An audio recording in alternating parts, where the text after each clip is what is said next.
नमस्कार, prime time में मैं कादम्बरी शर्मा हूं आपके साथ। आज एक ऐसी खबर आई जिसने अपने पहले रूप में भी जबरदस्त विवाद खड़ा किया था। इसे एक मुद्दा बनाकर चुनाव भी लड़ा गया, लेकिन दांव सही नहीं पड़ा और जिन्होंने इसे चुनावी मुद्दा बनाया था वो इससे पल्ला झाड़ते नजर आए। अब एक बिल्कुल उलट रूप में वो खबर सामने आई है। हम बात कर रहे हैं मेरठ के तथाकथित गैंगरेप और जबरन धर्म परिवर्तन मामले की, जिसे कुछ लोगों ने लव जिहाद का नाम दिया। अब आज की खबर क्या है ये आपको हम बता देते हैं। पीड़ित लड़की ने अपना बयान बदला है। गैंगरेप के आरोप से उसने इनकार किया है। आरोपी कलीम से प्यार की बात उसने कबूल की है। अपहरण के आरोप से भी इनकार किया है। खुद कलीम के साथ जाने की बात कबूल की है। धर्मांतरण के आरोप से भी उसने इनकार किया। कहा कि परिवार के दबाव में झूठा हलफनामा दिया था और परिवार पर मारने पीटने का आरोप भी लगाया है। पीड़ित लड़की ने भले ही बयान पलट दिया हो, लेकिन मामला अदालत में है और अब अदालती कार्रवाई के जरिए ही आगे बढ़ेगा। इस लड़की ने महिला पुलिस थाने में जाकर ताजा बयान दिया है, जिसका एक हिस्सा ये भी है कि उसे अपने ही परिवार से जान का खतरा है। नतीजतन पुलिस ने मजिस्ट्रेट के सामने उसका बयान लिया है और फिलहाल उसकी सुरक्षा के लिए उसे नारी निकेतन भेज दिया गया है। पहले भी कई मामलों में इस तथाकथित लव जिहाद का हवाला दिया गया है, लेकिन सच कहीं ज्यादा कॉम्प्लिकेटेड है। ये मामला अदालत के दायरे में है, लेकिन ये बताता है कि यहाँ सच और झूठ ब्लैक एंड व्हाइट नहीं है। इसमें कई परतें हैं। राजनीति की, एक पितृ सत्ता वाले समाज की, छोटे शहरों, कस्बों, गांवों, गली कूचों में महिलाओं के रोज मुखर होते मैं की, क्लास डिवाइड की और न जाने क्या क्या। मैं बता दूं कि मैं इस मामले का सच या झूठ साबित करने की कोशिश नहीं कर रही। ये जांच एजेंसियों का काम है, जिनके पास शिकायत है और जिनके पास सच झूठ साबित करने के लिए सबूत है। मैं इस घटना से उठे सवालों पर चर्चा करना चाहती हूं और इसके लिए हमारे साथ खास मेहमान होंगे, लेकिन पहले आपको ये रिपोर्ट दिखा देते हैं। मेरठ कोर्ट में बैठे गैंगरेप की पीड़ित लड़की के पिता, जिसने 2 महीने पहले रेप और जबरन धर्म परिवर्तन की शिकायत की थी। इस मामले में नया मोड़ तब आया जब पीड़ित लड़की ने अचानक अपने घर से 20 किलोमीटर दूर भागकर मेरठ पुलिस को बताया कि उसकी जान को अपने ही परिवार से खतरा है। ये भी कहा कि वो अपनी मर्जी से कलीम के साथ गई थी और परिवार के दबाव में रेप का मुकदमा दर्ज कराया था। जो पीड़िता है वो महिला थाने में आई थी मेरठ में, और उसने एक रिटन एप्लीकेशन एसओ महिला थाने को दी, जिसमें उसने ये एलेज किया था कि उसके लाइफ को थ्रेट है अपने ही पेरेंट्स से और उनके रिलेटिव्स से, और वो शायद उन्हें मारना चाहते हैं। इस मामले में अभी 9 लोग जेल में हैं। हालांकि पीड़ित लड़की के इस हालिया बयान से कोर्ट की ट्रायल पर कोई असर नहीं पड़ेगा। पर सवाल है कि जब कलीम के साथ वो अपनी मर्जी से गई थी, फिर कलीम रेप के आरोप में जेल में क्यों बंद है? इधर लड़की के पिता का आरोप है कि उनकी बेटी को सद्दाम नाम का एक शख्स जबरन मेरठ ले गया और पुलिस में बयान दिलवाया। कलीम नाम का लड़का जिसमें अपराधी है वो जेल में बंद है, तो पुलिस ने इन्वेस्टिगेशन से बंद किया हुआ, तो उसके परिवार ने उन्होंने उसे लाके फिर महिला थाने में पेश किया। तो उनके दबाव में उसने बयान दिया। नहीं, एसपी का कहना है कि वो अकेले आई थी। नहीं, गलत कर रहे हैं ना वो। जबकि आरोपियों के परिवार का दावा अलग है। सभी के सामने जो भी कुछ नजर आ रहा है, सभी के सामने नजर आ रहा है। इसमें तो कि लड़की खाली बयान बदल रही है। अब उसके 64 के बयान कुछ हैं, 61 के बयान कुछ हैं, आज के बयान कुछ हैं, कल के बयान कुछ हैं। इसी तरह से उसके तो हर रोज के बयान अलग अलग हैं। पीड़ित लड़की अभी तक 3 बार अलग अलग बयान दर्ज करा चुकी है। इस बीच पहले बयान पर लव जिहाद की थ्योरी गढ़ने वाले नेता अब अपना पल्ला झाड़ने लगे हैं। ये केस उत्तर प्रदेश पुलिस ने सरकार के निर्देश पर बिगाड़ा है। इसकी उत्तर प्रदेश से बाहर से जांच और सीबीआई जांच होनी चाहिए, तब दूध का दूध पानी का पानी होगा। फिलहाल मामला अब कोर्ट में है, जहां सही और गलत पर फैसला आना है। बलात्कार और हत्या जैसे मामलों को जब हम हिंदू और मुसलमान बनाकर उनका राजनीतिक फायदा उठाने की कोशिश करते हैं, तो इस तरह के गाँव का अमन चैन बिगड़ने का खतरा होता है। पुलिस ने इस पूरे मामले की गहराई से तफ्तीश की है। कोर्ट कुछ दिनों के बाद में फैसला सुनाएगा, लेकिन हम और आप जब अपने कल्पनाओं का घोड़ा दौड़ाकर इस तरह के मामलों को अंतर्राष्ट्रीय साजिशों से जोड़ते हैं, तो ये हमारे देश के लिए ठीक नहीं होता है। मेरठ से कैमरा पर्सन जेवियर के साथ रवीश रंजन शुक्ला, एनडीटीवी इंडिया। और इस पर चर्चा करने के लिए हमारे साथ खास मेहमान हैं। हमारे साथ यहाँ दिल्ली स्टूडियो में अभय कुमार दुबे हैं, पॉलिटिकल एनालिस्ट हैं, सीएसडीएस से जुड़े हुए हैं। प्रोफेसर चारू गुप्ता हैं, डिपार्टमेंट ऑफ हिस्ट्री में हैं दिल्ली यूनिवर्सिटी में और काफ़ी काम किया है लव जिहाद के मसले पर। विनोद बंसल हैं, प्रवक्ता हैं विश्व हिंदू परिषद के। और हमारे साथ दिल्ली से जुड़ रहे हैं डॉक्टर संबित पात्रा, जो कि प्रवक्ता हैं बीजेपी के। गौरव भाटिया हैं हमारे साथ, जो कि हेड हैं लीगल सेल के समाजवादी पार्टी के। सबसे पहले गौरव, मैं आपसे जानना चाहती हूं कि जब लड़की ने बयान पलट दिया है, उसने कह दिया है कि दबाव में उसने हलफनामा दिया था, तो क्या एक वकील के तौर पर और एक आप प्रवक्ता भी हैं, वकील दोनों हैं, तो क्या हम ये मान लें कि ये मामला अब खत्म हो जाना चाहिए? कदामनी जी, आप भी बहुत समय तक सुप्रीम कोर्ट में रिपोर्टिंग करती रही हैं। इस केस में मैं यही कहूंगा कि जब ये मामला आया, उजागर हुआ, तो इसको किसी और क्राइम की तरह जो है ट्रीट करना चाहिए था पॉलिटिकल पार्टीज द्वारा। सरकार ने इसमें विवेचना करी और विवेचना करने के बाद 164 का बयान तब भी मजिस्ट्रेट के सामने हुआ, जो कि आप भी जानती है 164 का बयान तब दिया जाता है जब मजिस्ट्रेट ये पूरा कर लेता है, विश्वास होता है उसे कि कोई दबाव नहीं है, और उसके बाद चार्जशीट तैयार कर ली गई।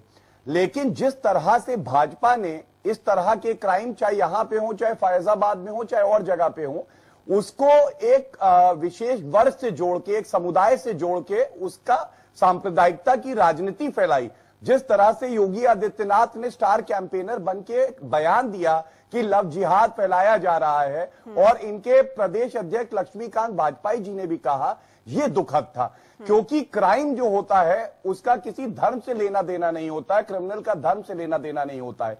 अब आज ये नए तथ्य जो उजागर हुए हैं, इसको भी इन्वेस्टिगेट किया जाएगा। कोर्ट से परमिशन लेने के बाद फर्दर इन्वेस्टिगेशन होगी, और अगर जरूरी हुआ तो 164 का बयान फिर से मजिस्ट्रेट के सामने लिया जाएगा, जिससे कि जो सत्य हो वो उजागर हो और सामने आए।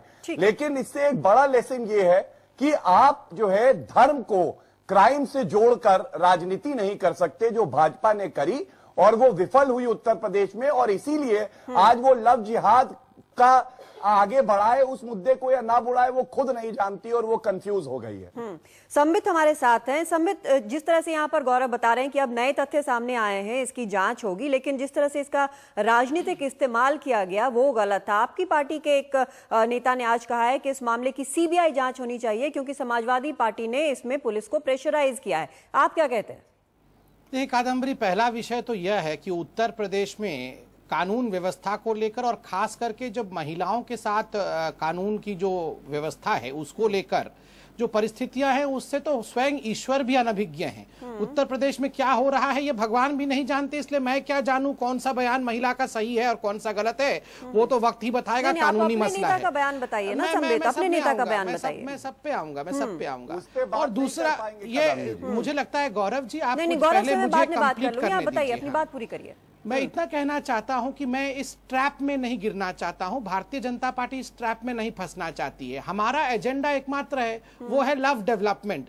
किस प्रकार से जिस देश को 10 वर्षों से कांग्रेस और उनकी साथी समाजवादी पार्टी विकास से वंचित रखी, क्या वो देश आगे नहीं बढ़ेगा? जब बढ़ने लगता है, महाराष्ट्र और हरियाणा में चुनाव सर पे होते हैं, तो 2 दिन पहले इस प्रकार के विषय को उठा के हिंदू मुस्लिम जैसे शब्दों को लाके समाज को बांटने की कोशिश की जाती है, पोलराइज करने की कोशिश की जाती है। तो मैं इसे ट्रैप कहूंगा, और मैं उस लेकिन आपकी शॉर्ट टर्म मेमोरी जो है, जरा मैं रिफ्रेश करना चाहती हूँ। 1 minute Sambit, short term memory जो है आपकी रिफ्रेश करना चाहती हूँ। आप ही की पार्टी के योगी आदित्यनाथ जो है चुनाव में इसको बड़ा मुद्दा बनाए हुए थे। आज आप कह रहे हैं कि भाई ये कोई मुद्दा ही नहीं है। आपकी पत्रिका में, पांचजन्य में छपता है, ये सारी चीजें आती है, आप कह रहे हैं कि आपको इससे कोई मतलब नहीं है। ट्रैप किसका है? पहली बात तो है, मैंने भारतीय जनता पार्टी के किसी भी मैनिफेस्टो में लव जिहाद नामक शब्द को देखा नहीं है। आपके पास ऐसा कोई पत्रिका है जिसमें भारतीय जनता पार्टी? मैं पहले मैनिफेस्टो तो बोल दूं, फिर भाषण पे भी आऊंगा। मैनिफेस्टो में कहीं लव जिहाद का जिक्र नहीं है। कहीं अगर सबूत है तो आप मुझे ऑन स्क्रीन दिखाइए। दूसरा महत्वपूर्ण विषय है लोकल लीडर्स लोकल विषय पे क्या बोलते हैं, इसका नेशनल इसके साथ कोई संबंध नहीं है। हमारा एजेंडा एक ही है, the vision of development for India. हमने बहुत स्पष्ट किया है, हम केवल विकास चाहते हैं। और आज जब महाराष्ट्र और हरियाणा चुनाव पे जा रहे हैं तो विघटनकारी ताकतें एक ट्रैप बिछा रही हैं, मगर भाजपा इस ट्रैप में नहीं गिरने वाली है। हाँ, लेकिन मुझे लगा था कि आप लोगों का जो है एक आपके नेता हैं और एक एजेंडा है जो कि केंद्र में भी चलता है और राज्यों में भी चलता है। अब पहली बार आप ये एक खुलासा कर रहे हैं कि राज्य में अलग एजेंडा होता है और केंद्र में अलग एजेंडा होता है। हमारा एजेंडा कभी भी लव जिहाद का था ही नहीं, चाहे वो केंद्र का हो या चाहे वो राज्य का हो। हमारा एजेंडा 2014 से पहले ही केवल और केवल डेवलपमेंट का। अच्छा, आपने बोला छोटे नेता जो भाषण देते हैं, मुझे तो पता था कि आदित्यनाथ तो सांसद हैं। मैंने छोटे लीडर नहीं कहा, मैंने कहा लोकल लीडर्स। आप रिवाइंड करके देख लीजिए, मैंने छोटे लीडर नहीं, मैंने कहा लोकल लीडर्स। जब लोकल विषय पे लोकल लीडर कुछ कहते हैं वो अलग विषय होता है, मगर नेशनल परिप्रेक्ष्य में हमारा केवल और केवल एकमात्र है एजेंडा वो डेवलपमेंट का है। इसलिए हम किसी प्रकार के ट्रैप में नहीं रहने वाले। डेवलपमेंट से भी अब वापस डेवलपमेंट पे आ गए, ये भी अच्छी बात है। कर रहे हैं, इसीलिए आज इन्फ्लेशन रेट 6.4% आ गया है। कादम्नी जी, योगी आदित्यनाथ केवल सांसद नहीं थे, उत्तर प्रदेश के बायपोल के वो स्टार कैंपेनर थे। वो छोटे नेता हैं तो ठीक है, लक्ष्मीकांत वाजपेयी इनके प्रदेश के अध्यक्ष हैं। अगर वो छोटे नेता हैं नहीं, लोकल नेता कह रहे हैं, वो लोकल नेता कह रहे हैं। हाँ, चलिए लोकल नेता, आप गलत शब्द का प्रयोग नेशनल लोकल नेता जो लोकल नेता कह रहे हैं, क्या योगी आदित्यनाथ आपके स्टार कैंपेनर नहीं थे? क्या लक्ष्मीकांत वाजपेयी आपके प्रदेश अध्यक्ष नहीं है? विनय कटियार, कलराज मिश्रा जी, सारे नेता उपचुनाव में सिर्फ लव जिहाद की बात कर रहे थे और सांप्रदायिक राजनीति कर रहे थे। आज इनको एकदम से भूल के विकास याद आ जाता है। जब 11 में से अपनी 8 सीटें भाजपा हार गई तो अब इनको खुद नहीं पता है कि ये सांप्रदायिकता की राजनीति करे या विकास का ढोंग रखे। और इसीलिए इनके प्रवक्ता कुछ और बात कहते हैं और इनके लोकल लीडर कुछ और बात कहते हैं। भूमि पे जाके वो कहते हैं कि हम शुद्धिकरण कराएंगे। वो कहते हैं कि इस लड़की का इतना रेट है, जैसे साक्षी महाराज ने कहा था। ये सब बातें मेरे गौरव एक मिनट, यहाँ हमारे साथ विनोद बंसल जी भी हैं। विनोद बंसल जी, जैसा कि आप संबित कह रहे हैं, उनको थोड़ा शायद याद नहीं आ रहा हो, बाईपोल्स की बहुत सारी चीजें हो सकता है, बहुत अच्छा परफॉर्मेंस नहीं था तो हो सकता है, संभव है कि भूल गए हो। लेकिन आप बताएं कि क्या लव जिहाद का मुद्दा कभी नहीं उठा था? क्या ये पांचजन्य में स्टोरी नहीं छपी थी? नहीं, क्या का कोई क्वेश्चन ही नहीं है। लव जिहाद देश का एक ज्वलंत समस्या है। बहुत बड़ी समस्या है। अच्छा। और इस पूरा देश इससे जल रहा है। हिंदू समाज के अंदर जो बहन बेटी अपने घरों से बाहर निकलने में कतराती हैं, आज स्थितियां जो कानून व्यवस्था की ऐसी बन गई है कि कब किस लड़की को मुसलमान उठा ले जाएंगे और उसके बाद उनका धर्मांतरण करके और उनको लव जिहाद के चक्कर में फंसाएंगे। इसका कोई सबूत तो आज तक मिला नहीं है। नहीं, मैंने बहुत सारे सबूत दिए हैं बहन जी, आपको ही बता देता हूँ आपको मैं। अभी देखिए ये डिटेल में ना बताएं। आप सुनना नहीं चाहेंगे, हम सुनना चाहते हैं लेकिन डिटेल में नहीं। यही तो दुर्भाग्य। नहीं, डिटेल में नहीं करा, मैं आपको सिर्फ एक रिपोर्ट दिखाना चाहता हूँ। एक जो है ना जी, आज जो रिपोर्ट आई है, आप मुझे एक चीज बताइए, आज जो रिपोर्ट आई है, पहले इस बच्ची ने जो भी कहा, उसके बाद वो कह रही है कि परिवार के दबाव में, क्या इस तरह की चीजें, क्या इसका राजनीतिक इस्तेमाल होना चाहिए? आप कह रहे हैं कि एक मुहिम है। चलिए, अगर एक सेकंड अगर आपकी बात हम मान लेते हैं कि आपकी मुहिम में ऐसा हो रहा है, अगर सपोज हो रहा है, ठीक है, लेकिन जो ये मामला हुआ है, नहीं, एक सेकंड, मेरी पूरी बात सुनना नहीं चाहते ना, नहीं, पूरी बात सुन लीजिए। अगर सपोज ऐसा हो रहा है, ठीक है, चलिए, आप इसके खिलाफ काम कर रहे हैं, लेकिन जो ये एक घटना हुई है, ऐसी और भी घटनाएं हुई हैं जहां पर पीड़ित लड़कियों ने कहा है कि उनको दबाव में ऐसा करना पड़ा या मारपीट हुई उनके साथ। तो जो ये लड़की आज की तारीख में कह रही है, क्या हम उसे सच माने, झूठ माने, या उसके कारण जो इस एक चीज से जो सवाल उठ रहे हैं उसको आप समझ रहे हैं? देखिए, दो चीज डिफरेंट है। हाँ। एक तो इस पर्टिकुलर केस की आप स्टडी करना चाहते हैं या लव जिहाद की ओवरऑल घटनाक्रम के बारे में बताना चाहते हैं? पहली बात तो मैं आपको इसका जवाब दे दूं कि इस लड़की के बयान क्या है। स्वयं उस पार्टी के प्रवक्ता जिसकी वो सरकार है, स्वयं कहा कि 164 में उस लड़की ने पहले भी बयान दिया था, आज भी बयान दिया और हो सकता है आगे भी बयान देना पड़े। इसका मतलब क्या है कि वहां पर जो सत्ता के जो केंद्र हैं वो ऐसे सत्ताधीश बैठे हुए हैं, आजम खान जैसे जो नेता हैं जो स्वयं भारत माता को डायन कहते हैं, और इस ऐसे सारे प्रपंच को रचने वाले स्वयं इस तरह के नेता हैं जहां पर कि उस पर ऐसी लड़कियों को सुरक्षा कब वो कितनी देर मिलेगी, ये बड़ा भविष्य के गर्त में है। अभी इस लड़की का भी जब बयान अभी आया, उससे 3-4 दिन पहले इसकी सिक्योरिटी वापस विड्रॉ कर ली थी। क्यों भाई? नहीं, विड्रॉ नहीं की, उसके परिवार ने बोला कि आप विड्रॉ कर लें क्योंकि हम खाना नहीं खिला सकते, उसकी माँ बीमार है। नहीं, देखिए वो रीजन कुछ भी हो, ये तो बहानेबाजी वाली बात है। आपने एक बयान लड़की को सुन लिए, उनके माँ बाप को भी तो बयान सुनो, वो क्या कहते हैं। साफ साफ कह रहे हैं कि हमारे सामने लड़के वो उठा के ले गया। अब इसके बावजूद भी अगर आप ये कहोगे नहीं वो लव जिहाद का मामला नहीं है और वो जो प्रपंच है ये है और वो है, तो ये तो गलत बात है। एक बात। दूसरी बात ये कि एक घटना से वो जो पूरा विश्वव्यापी षड्यंत्र है, उस षड्यंत्र को तो नहीं रोका जा सकता। अगर मान लो एक घटना में किसी में जबरदस्ती दबाव दे करके उस सत्ता के केंद्र ने दबाव बनाया, उस लड़की को जान से मारने की धमकी दी, उनके माँ बाप को प्रताड़ित करने की कोशिश करी और उसके बाद उसको बयान बदलवा दिया, इट डजंट मीन कि भाई वो कोई वहां पर कोई ऐसी घटना नहीं हुई या उसके साथ वो प्रताड़ना नहीं हुई। इस तरह के हजारों केसेस हैं जो देश भर में चल रहे हैं। अकेली दिल्ली के अंदर मैंने पिछले 2 महीने के अंदर 20 केस FIR दर्ज कराई है। आप जाओ तो जरा क्राइम रिकॉर्ड निकालिए, उत्तर प्रदेश का खुद का अपना क्राइम रिकॉर्ड निकालिए। मैंने अभी इनको आपको लगता है कि आप जो काम कर रहे हैं उसमें जिस तरह से पार्टियां जो हैं वो राजनीतिकरण कर रही हैं, उससे आपके काम को फायदा होता है या नुकसान होता है? देखिए, राजनीतिकरण का तो बिल्कुल नहीं करना चाहिए। जो भी राजनीति ऐसे केसेस का राजनीतिकरण करता है उससे ज्यादा घृणित कार्य कोई नहीं। आज की तारीख में आपको क्या लगता है कौन कर रहा है? बीजेपी कर रही है, समाजवादी पार्टी कर रही है? नहीं, मैं किसी पार्टी की बात नहीं कर रहा। मैं किसी पार्टी की बात नहीं कर रहा। अब इस समय व्यवस्था को संभालने के लिए बहुत जरूरी है कि सभी पार्टियां एकजुट होकर के मीडिया को भी इसमें सहयोग करना चाहिए और ऐसे लव जिहादियों को प्रताड़ित करना चाहिए। जहां जहां पर भी इस तरह की घटनाएं घट रही हैं, जिस मदरसे के अंदर ये कांड हो रहे हैं, उन सबको पूरी एक विस्तृत रिपोर्ट तैयार करनी चाहिए और केंद्र सरकार को, राज्य सरकारों को मिलकर के इसमें काम करना चाहिए। चलिए अभय जी, कम से कम विनोद जी भी मान रहे हैं कि राजनीतिकरण हो रहा है, यहाँ पे संबित भी एक तरह से मान रहे हैं कि राजनीतिकरण हो रहा है, गौरव भी मान रहे हैं, लेकिन सबके ये मानने की वजहें अलग अलग हैं कि राजनीतिकरण हो रहा है। लेकिन ये तो इस बात से क्लियरली निकलकर सामने आ रहा है कि यहाँ पर जो इस तरह की घटनाएं होती हैं, अब उसका सच झूठ तो अदालत तय करेगी, लेकिन जब इस तरह की घटनाएं होती हैं तो उसका राजनीतिक इस्तेमाल करने में कोई पीछे नहीं हटता है। देखिए, जब उत्तर प्रदेश में उपचुनाव हो रहे थे और उनके लिए मुहिम चलाई जा रही थी, उसके ठीक 3 महीने पहले देश में लोकसभा चुनाव हो रहे थे।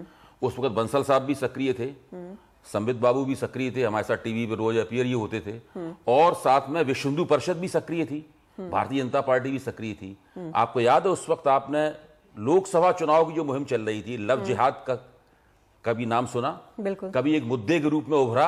अगर वो इतनी ही बड़ी अंतर्राष्ट्रीय साजिश है तो ये 3 महीने पुरानी तो नहीं थी साजिश। ये साजिश तो बहुत पहले से चल रही होगी और बंसल साहब को भी पता होगा, विश्व हिंदू परिषद को भी उस साजिश का पता होगा, सबको इसके बारे में पता होगा और पूरा देश और हिंदू समाज का अगर सतल में चला जाने वाला था इस साजिश की वजह से तो वो चिंता तब भी रही होगी। बिल्कुल। लेकिन उस वक्त इन लोगों का बक्कुर क्यों नहीं फूटा? इन लोगों के कंठ से इतनी आह और इतनी तकलीफ जो आज हो रही है या उपचुनाव के वक्त हो रही थी, उस वक्त क्यों नहीं हुआ? कुछ नहीं हुआ। उस वक्त दम साधे रहे। अरे धैर्य रखिए ना। उस वक्त दम साधे रहे और कोई नहीं हुआ। असल में होता यह है कि हमको संघ परिवार की जो राजनीति करने की शैली है उसकी तरफ थोड़ा गौर करना चाहिए। कई संगठन है, सारे संगठन बिरादराना है, एक दूसरे का बड़ी होशियारी और चतुराई से समर्थन करते हैं। भाजपा कहती है कि हमारा तो लव डेवलपमेंट का या डेवलपमेंट का एजेंडा है। विश्व हिंदू परिषद अब कह रही है कि नहीं, हमारा एजेंडा तो लव जिहाद है, वो देश की ज्वलंत समस्या है। वो कह रहे हैं हमें इससे कोई मतलब नहीं है। वो कह रहे हैं हमें राजनीति से कोई मतलब नहीं है। तो बहुत सारे मुख हैं, उन बहुत सारे मुखों से अलग अलग बातें कही जाती हैं जो कुल मिलाकर एक सोची समझी हुई राजनीति को प्रोत्साहित करती हैं। जब मौका आता है, अब जैसे कि उपचुनावों में इस रणनीति को एक हथियार के तौर पर इस्तेमाल किया गया। अगर उपचुनाव में कामयाबी हासिल होती, अगर जो सीटें जो हार गए वो सीटें नहीं हार, 11 में से मान लीजिए 8 सीटें जीत जाते, 9 सीटें जीत जाते, तो अभी लव जिहाद का चारों तरफ डंका बज रहा होता। 2017 में उत्तर प्रदेश में चुनाव होने वाले हैं। भाजपा को ऐसा कोई मुद्दा चाहिए और पूरे संघ परिवार को ऐसा कोई मुद्दा चाहिए ताकि उस राजनीति को गरमाए रखा जा सके। इसके लिए लव जिहाद को आजमा के देखा गया, अब नहीं चला, इसलिए फिलहाल ठंडे बस्ते में बंद है। अब किसी दूसरी रणनीति को आजमाया जाएगा, अगर वो चल गई तो उसकी बल्ले बल्ले होगी।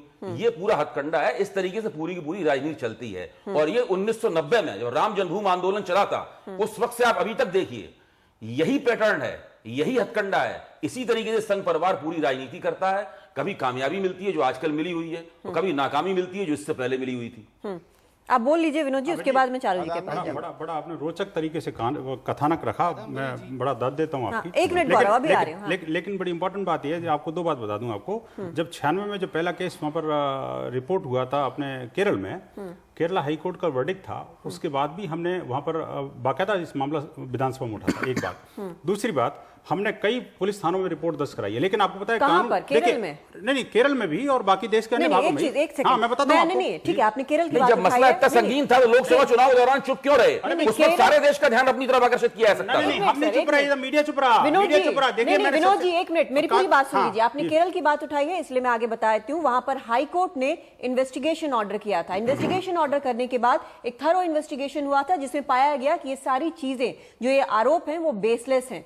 सबसे इंडिपेंडेंटली इंटरव्यू किए गए थे, जिन लोगों के नाम बताए गए थे, एफआईआर में दिए गए थे, कंप्लेंट्स की गई थी, लेकिन फाइनली जो हाईकोर्ट को रिपोर्ट गई, पुलिस की रिपोर्ट, उसमें इस पूरी चीज को बेसलेस बताया गया। कहा गया कि कहीं कोई साजिश नहीं है। अब दूसरा पॉइंट आप बोल लीजिए। नहीं, देखिए, नहीं, ये रिपोर्ट है, नहीं, कोर्ट की रिपोर्ट से खिलवाड़ नहीं। कोर्ट की रिपोर्ट, कोर्ट का फिर ऑर्डर भी देखिए, आगे जो कोर्ट का ऑर्डर आया 2009 में, उसके बाद नहीं कोई ऑर्डर। 2009 में जो कोर्ट का ऑर्डर आया, उस कोर्ट का ऑर्डर बाकायदा आपने देखा है? नहीं, मैं 2013 की ऑर्डर की बात कर रहा हूँ। देखिए, मैं 2013 के ऑर्डर की बात कर रहा हूँ, उसमें बड़ा स्पष्ट तौर पर उन्होंने लव जिहाद का शब्द जो है, सबसे पहले केरला हाई कोर्ट नहीं दिया था, हमने नहीं दिया। ये इससे पहले तो रोमियो जिहाद के नाम से ब्रिटेन में फेमस है। रोमियो जिहाद के नाम से ये जो कोर्ट का दिया हुआ है, देखिए, ये कोर्ट का दिया हुआ। एक बात, दूसरी बात बताऊं आपको। देखिए, जहां तक दिल्ली का सवाल है, ये अभी क्यों उठा, ये जो उन्होंने बात कही, बड़ी इंपॉर्टेंट बात कही कि अभी आखिरकार लोकसभा चुनावों के दौरान ही ये लव जिहाद कहां से उपजा एकदम। देखिए, हमने कई बार, अनेक बार मीडिया को भी बताया और पुलिस को भी बताया, लेकिन किसी ने ये बात सुनी नहीं। आज तक के चैनल पे एक बार हम बैठा था और उसके बाद मैंने सबसे पहले जब इसको इंटरप्रेट किया लव जिहाद, तब जाकर पता लगा लव जिहाद क्या होती है। अरे इसको विस्तार से बताइए। और उसके बाद मामला जो है ना चल पड़ा उसमें। देखिए, बात को जब तक मीडिया सुनता नहीं, पब्लिक को नहीं सुनाता वो। अब बात जो फैक्ट है, फैक्ट ऑन रिकॉर्ड है सारी। आप देखिए, जस्टिस जो रिटायर्ड चीफ जस्टिस हैं सिक्किम हाई कोर्ट के, उनकी एक रिपोर्ट है, वॉइस फॉर जस्टिस, उन्होंने बाकायदा 2800 केस आपने केरला हाई कोर्ट की बात की है, क्लियर कट उसका ऑर्डर है, चारों जी के पास ये ऑर्डर पड़ा हुआ है। जी, मेरे पास बहुत सारे ऐसे उदाहरण हैं जो मैं दिखा सकती हूँ कि लव जिहाद कितना बड़ा मिथक है और कितनी बड़ी एक राजनीतिक षड्यंत्र के रूप में ये सामने आया है। सबसे पहला मामला मंगलूर में उठा था, जब सिलजा राज पर यह इल्जाम लगाया गया था कि वो असगर नजर के साथ जब वो भागी थी, ये कहा गया था कि ये लव जिहाद का मामला है। इसकी पूरी छानबीन की गई। सिलजा राज ने स्वीकार किया कि वो अपने पति के साथ अपनी मर्जी से गई थी, जबकि इसी से लव जिहाद का मामला शुरू हुआ था। उसके बाद कोर्ट ने पूरे 5 साल तक सीआईडी को ये रिपोर्ट सौंपी गई, उन्होंने पूरी इसकी छानबीन की है और उसका स्पष्ट रूप से सीआईडी के जो डीजीपी हैं गुरु प्रसाद, उन्होंने उच्च न्यायालय को अपनी 31 दिसंबर 2009 को एक रिपोर्ट दी थी, जिसमें उन्होंने कहा था कि किसी व्यक्ति या समूह द्वारा हिंदू या ईसाई लड़कियों को बहलाकर मुस्लिम लड़कों से शादी और फिर धर्मांतर कराने का कोई साजिश या संगठित कोशिश नहीं है। स्पष्ट रूप से उन्होंने कहा था। नवंबर 2013 में कर्नाटक उच्च न्यायालय ने भी ये फैसला दिया कि लव जिहाद की छानबीन खत्म कर दी उन्होंने, क्योंकि उस तथाकथित साजिश का कोई तथ्य उनको सामने मैं दोबारा आपके पास आऊंगी, क्योंकि इसका एक और बड़ा फैक्टर है। गौरव, आप अपनी बात कह लीजिए। कदामनी जी, मैं सिर्फ इतना ही कहना चाह रहा था कि जितना अच्छे से दुबे जी ने पूरी बात को रखा है, मेरे हिसाब से इससे बेहतर शायद नहीं रखा जा सकता कि भाजपा का राष्ट्रीय जो नेतृत्व है वो विकास की बात कर रहा था, लेकिन जो वहां के लोकल लीडर्स थे वो सांप्रदायिकता फैला रहे थे और वो लव जिहाद की बात कर रहे थे। और वीएचपी और आरएसएस कुछ और नहीं है, ये भाजपा के ही अंग है, क्योंकि एक अच्छी विकास की बात करने के लिए भाजपा अपने पे लेता है, लेकिन आरएसएस के लीडर क्या कहते हैं? कहते हैं कि इसको हिंदू राष्ट्र बना दीजिए, मदरसों में आतंकवाद फैलाया जाता है। तो ये एक बहुत सोची समझी एक नीति है इनकी, जिससे कि ये सोचते हैं कि जो बुरा बुलवाना है और हिंदुत्व की बात करनी है वो आरएसएस और वीएचपी करे, और विकास की बात जो शीर्ष नेता है भाजपा के वो करें। और हाईकोर्ट पे बार बार आरोप मढ़ना कि हाईकोर्ट ने लव जिहाद कहा था, आपने बिल्कुल सही कहा। जो केरला हाईकोर्ट का भी ऑर्डर है वो जजमेंट भी नहीं, पहले बेल ऑर्डर था जिसमें कि लव जिहाद था और उन्होंने इस बात को नोटिस किया। तो आज जो बड़ा प्रश्न है जिसका भाजपा को जवाब देना है कि जब योगी आदित्यनाथ लव जिहाद की बात करते हैं तो नरेंद्र मोदी जी चुप क्यों रहते हैं? तब नरेंद्र मोदी जी क्यों नहीं कहते कि आप गलत कह रहे हैं और ये हमारा विकास का मुद्दा नहीं है? आज प्रश्न ये है जिसका उत्तर इन्हें देना है। मैं उत्तर दे दूं? आप संबित जल्दी से बोलिए, क्योंकि मुझे चारों जी से सवाल पूछना है। देखिए, मैं जल्दी से उत्तर नहीं दे सकता हूं। आधे घंटे के लिए प्रश्न किया जाए और 10 सेकंड में संबित पात्रा जवाब दे दिए तो मैं इसे एक एजेंडा कहूंगा, मैं इसे जवाब देने का टाइम नहीं कहूंगा। आप मुझे टाइम दीजिए कहने के लिए। पहला विषय है कि अभय दुबे जी ने प्रश्न उठाया कि भारतीय जनता पार्टी कम्युनल होके जब हार गई, बाईपोल में अच्छा परफॉर्मेंस नहीं किया, तो उन्होंने अपना लाइन बदल लिया। अब इसका उत्तर सुन लीजिए।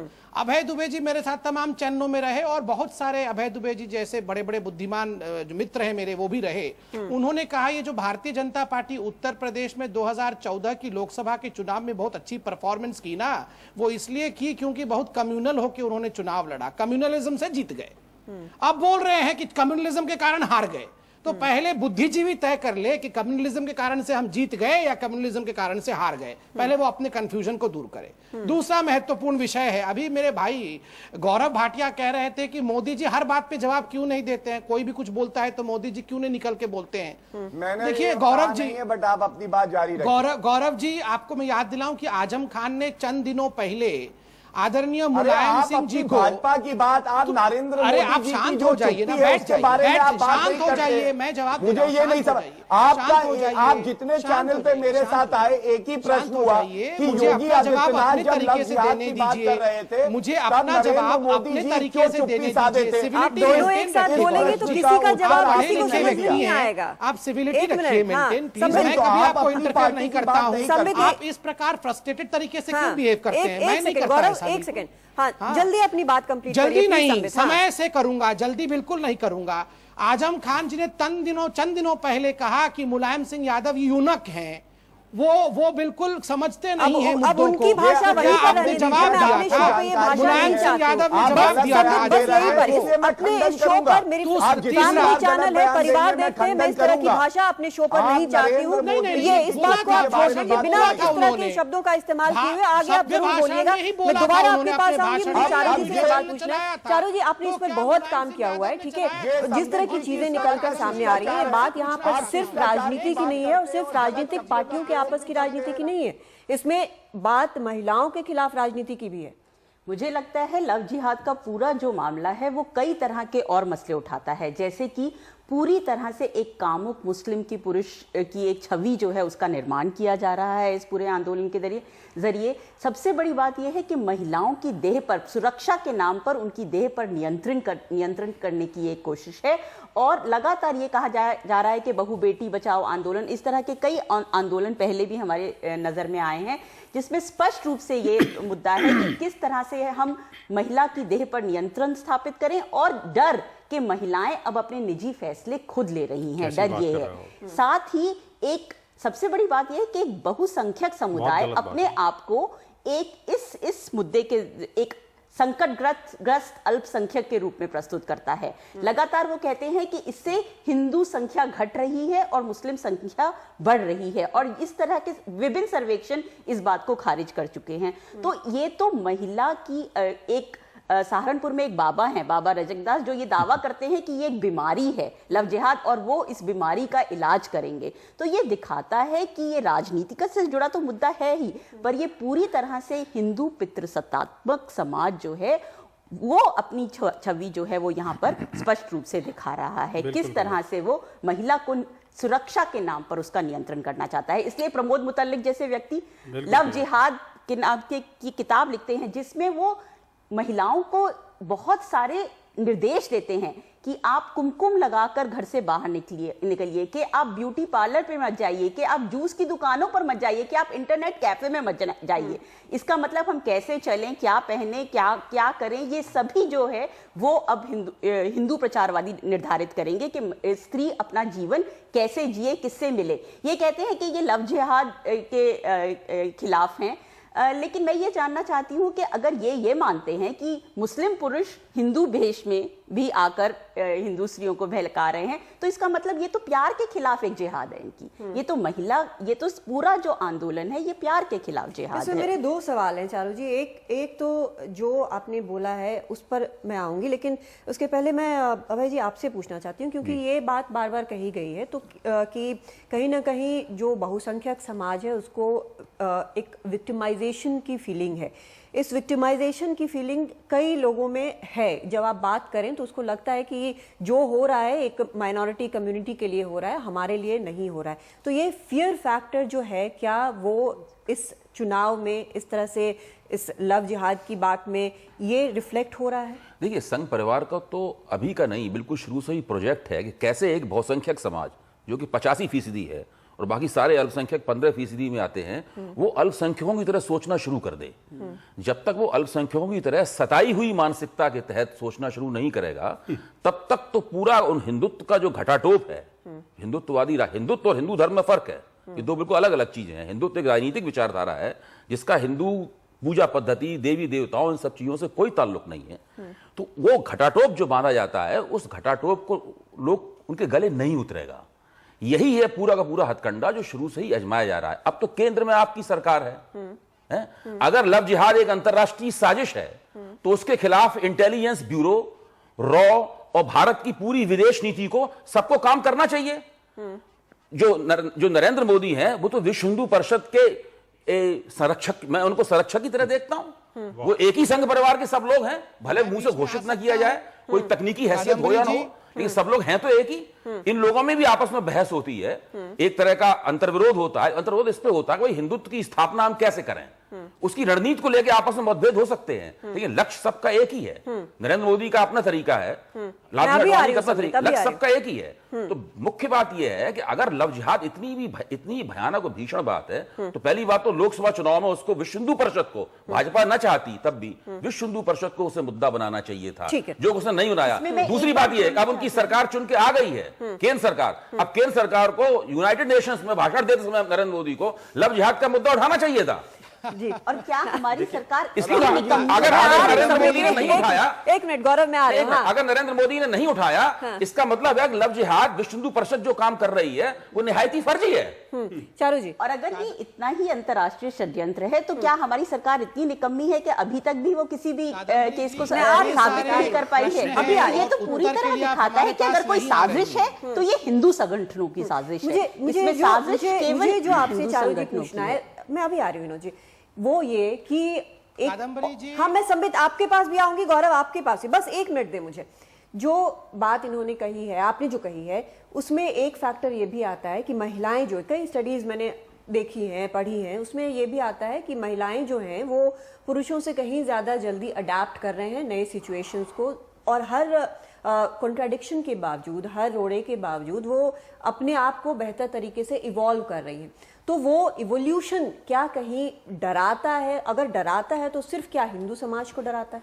नहीं, मुस्लिम कट्टरपंथी भी इस तरह की जो हैं वो भी इस तरह के फतवे जारी करते हैं अपनी स्त्रियों के लिए, लेकिन ये तो स्पष्ट है कि हिंदू स्त्रियां या आज का जो हमारा स्त्री समाज है वो कहीं ज्यादा अपनी सोच में परिवर्तन ला रहा है, वो आगे बढ़ रहा है, वो अपने फैसले खुद ले रहा है, वो ये निश्चित कर रहा है कि वो क्या पहने, क्या ओढ़े, किससे बात करे, किससे शादी करे, किससे प्रेम करे, और इसको लेकर भयंकर चिंता जो है वो एक हिंदू संगठनों में है। ये तो स्पष्ट है। प्यार जो है वो परंपरा के दरवाजे पर बहुत जबरदस्त दस्तक दे रहा है, और ये प्यार का जो भय है वो एक इतना बड़ा भय बन गया है, और इसमें जब राजनीतिक सम्मिश्रण हो जाता है तो ये इस तरह का ये इस पर आपसे भी मुझे जवाब लेना सर, वक्त थोड़ा मेरे पास कम है, एक ब्रेक लेना होगा। ब्रेक के बाद विनोद जी आपसे, संबित और गौरव तीनों से मैं आपके रिएक्शन लूंगी, एक छोटे से ब्रेक के बाद।